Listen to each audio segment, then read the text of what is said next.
اللہ اکبر۔ بسم اللہ الرحمن الرحیم۔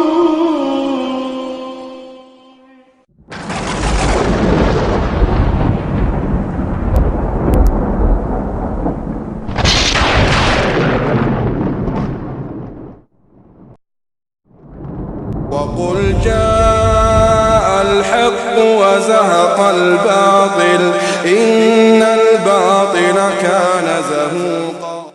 ہم شافعی ہیں تو اس طرح سے کہنا کیا درست ہے کہ نہیں؟ الحمدللہ والصلاۃ والسلام علی رسول اللہ۔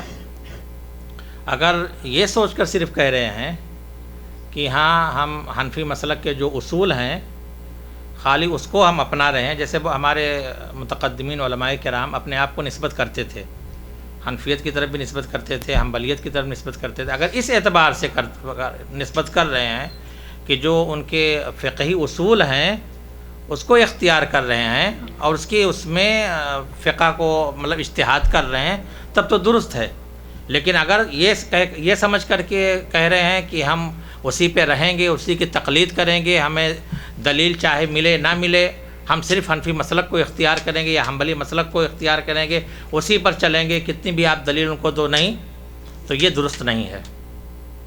بلکہ آدمی کتاب و سنت کو اختیار کرے، اور آدمی یہ سوچے کہ خیر القرون کس کو کہا گیا ہے؟ اللہ کے رسول صلی اللہ علیہ وسلم خیر الناس قرنی ثم الذین یلونہم ثم الذین یلونہم، کہ سب سے بہترین زمانہ، سب سے بہترین لوگ ہمارے زمانے کے لوگ ہیں، صحابہ کرام، پھر اس کے بعد کے یعنی تابعین لوگ، تبع تابعین لوگ۔ کیا اس وقت جب کہ جس دور کو خیر القرون کہا گیا، خیر الناس کہا گیا ہے، کیا اس زمانے میں یہ سب تھے؟ یہ نسبت ائمہ کی طرف نسبت تھی؟ ائمہ ہی نہیں تھے تو نسبت کہاں تھی؟ تو جس دور کو یا جن لوگوں کو بہترین لوگ کہا گیا ہے، اور اس وقت بلا شبہ ائمہ کرام کا وجود ہی نہیں تھا، اس لیے کہ پہلے جو امام آئے ہیں وہ تقریباً 80 کے بعد آئے ہیں، ان کی پیدائش تقریباً 80 ہجری کے بعد ہوئی ہے، اور پھر اس کے بعد پلے بڑھے، تعلیم حاصل کی، اس کے بعد تو تقریباً 100 سال کے بعد یہ سارے جو ائمہ کرام آئے ہوئے ہیں۔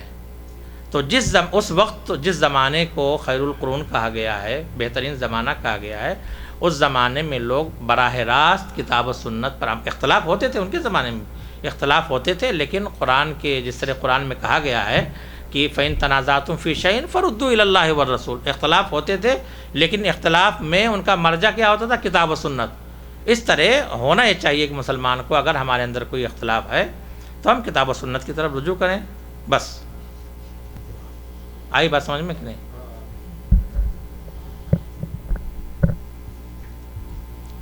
اور اس میں ایک بات یہ بھی ہے کہ آج کے ماحول میں جس طریقے سے یہ ہے کہ ہم اپنے آپ کو حنفی کہیں یا شافعی کہیں، وہ لوگ جو کہتے تھے ان کا یعنی ان کے شاگردوں سے ان کی نسبت تھی، یا علمی نسبت کی وجہ سے وہ لوگ کوئی اپنے امام کی طرف نسبت کرتے تھے کہ بھائی ہم نے ان سے درس پڑھی، یا ان کے شاگردوں کے ساتھ۔ جس طریقے سے آج کوئی عمر آباد سے فارغ ہوتا ہے تو کہتا ہے ہم عمری ہیں، یا کوئی جامعہ محمدیہ سے فارغ ہوتا ہے تو وہ کہتا ہے ہم محمدی ہیں۔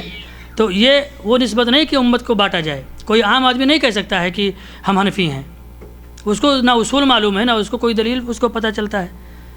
تو جہاں تک صحیح سمجھ میں یہی آتا ہے کہ عام اور عوام میں بہرحال یہ بالکل غلط بات ہے، اور اس سے انتشار ہی ہوگا اور نفرت ہی پیدا ہوگی۔